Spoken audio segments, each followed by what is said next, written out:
victory lap on a bang-up report like that, and we hear that from all sorts of our good experts today. Right now, to our David Weston and John Farrow. Here's David. There's no one in the country more focused on them than Gary Cohn, director of the President's National Economic Council. Gary joins us now from the White House. Welcome back to the program. Thanks, David. Thanks for having me. Okay, so Gary, give us a sense. We've already heard from the president in a tweet. He thinks these are really good numbers, although there's more to come. Give us your sense, and the president's for that matter, about how you look at these numbers, and specifically the number of jobs added, the participation rate, and the wage growth. So look, David, the president's completely right. These are good numbers. 209,000 non-farm payroll jobs, unemployment rate down to 4.3%, down to a 16-year low. We're bringing Americans back into the workforce, and that's what the president set out to do, and that's what the president is doing. That is our objective. And we've done that without our major policy initiatives being able to take place. Number one policy initiative to deregulate the U.S. environment. We still haven't gotten most of our nominees through the regulatory process. We got a couple through yesterday in a big package of nominees that went through. We got some of our CFTC members through. We didn't get our FERC members through. We didn't get other members through. When we get those members through, we're going to be able to continue deregulating markets and the environment so we can continue to invest capital in the United States and can continue to create great high-paying jobs in America. This is all about not only growing the economy, but growing the economy so we can create great high-paying jobs for Americans and bring more and more people back to the workforce. That's what the president's committed to do. That's what I'm committed to do. So let's talk about those high-paying jobs, because wage growth is up about 2.5% year over year. Yeah. A lot of economists still find that rather tepid. And it's good, but it's not good enough. How do you explain this phenomenon where we have really robust employment, some people think full employment, and yet we're not seeing the wage growth? So it is. On the 12-month, we're 2.5. The 1 month was 0.3%. So the 1 month is annualizing higher than the 12 months, which is interesting news to us. We spent time this morning discussing what that means, if that's a new trend. We would obviously like to see some wage inflation in the system.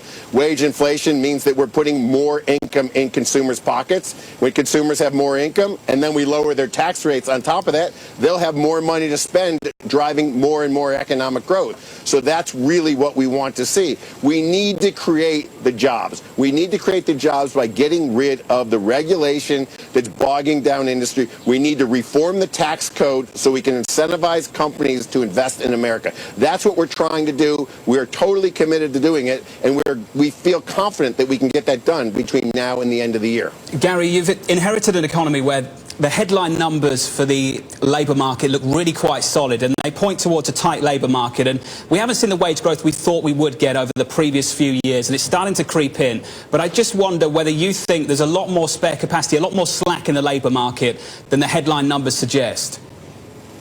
I think there is some slack in the labor market. I think we can get the participation rate higher. I think we can bring more Americans back to work by creating the jobs and creating the incentives and make it easier for small and medium-sized businesses to grow, make it easier for businesses to start by making credit available, by getting rid of regulation. We do think that there is much more potential to bring people back into the labor force. And Gary, do you think those issues, you've pointed out some structural issues, but do you think really predominantly the issues are quite cyclical? We argue that all the time. What we're committed on right now is to create the best possible jobs environment that we can create. And we really do know that when people think about investing capital, and investing capital is what you need to grow an economy, people look at a couple fundamental factors. Regulation and taxes are two of the main driving factors they look at, and those are two factors that we are spending an enormous amount of time on making better for anyone that wants to invest capital in the United States. Gary, you raised it taxes. We've talked to you before about the plan.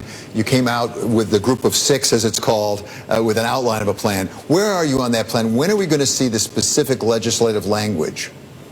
So as you're right, the Group of Six continues to meet. We put out a notice last week that shows how well coordinated the six of us are, how we all agree on the skeleton of the tax plan. We're now working quite actively with the House Ways and Means Committee and the Finance Committee in the Senate to actually get some muscle structure on the skeleton to really drive tax reform to where we have to drive it. We're going to continuously meet over August and hopefully be able to deliver a comprehensive tax bill early in the fall. Is that September 15? That's early in the fall, but there's a lot of other dates that are early in the fall as well. And how confident are you at this point, given all the difficulties that have been occurring up in Congress, that you'll be able to get this through this year, as you said before, is really your goal? Look, I think the members of Congress understand how important tax reform is. And if we're really going to drive the economy and drive economic growth and get from the muddling 2% to 3%, that we have to do something structural to the U.S. economy.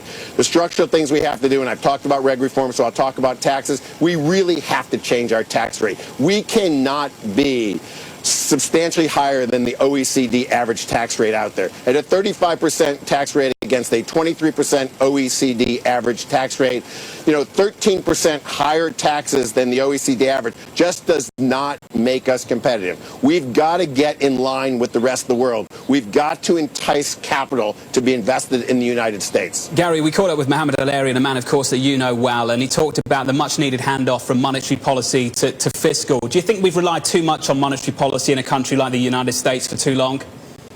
Look, I don't think this is a U.S. issue. I think the globe's been dealing with the whole monetary fiscal policy issue since the 2008 financial crisis. Central banks did what they were supposed to do, but we do have to transition the economy and the system to a more normalized system.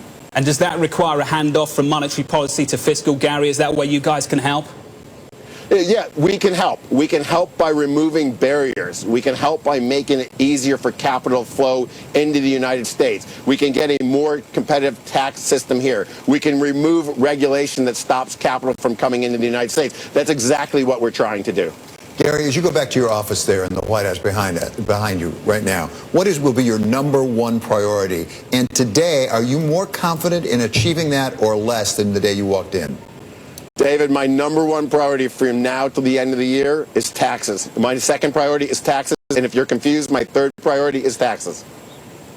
Gary Cohn, the U.S. National Economic Council Director. We didn't get to ask him about whether... John Farrow and David Weston in conversation from the White House lawn with Mr. Cohn of the National Economic Council as well. To summarize here, a great week. Thanks to all of our team for their support, particularly an exhausted team, I should say, in Washington, which has just really done a great job for us. Special thanks to Kevin Cirilli, our chief Washington correspondent. Green on the screen, Dow up 23. S&P 500 up 4. The VIX comes in sharply, 9.89 on the VIX. It really bears some note. It is Jobs Day, Mr. Paycheck. Love it.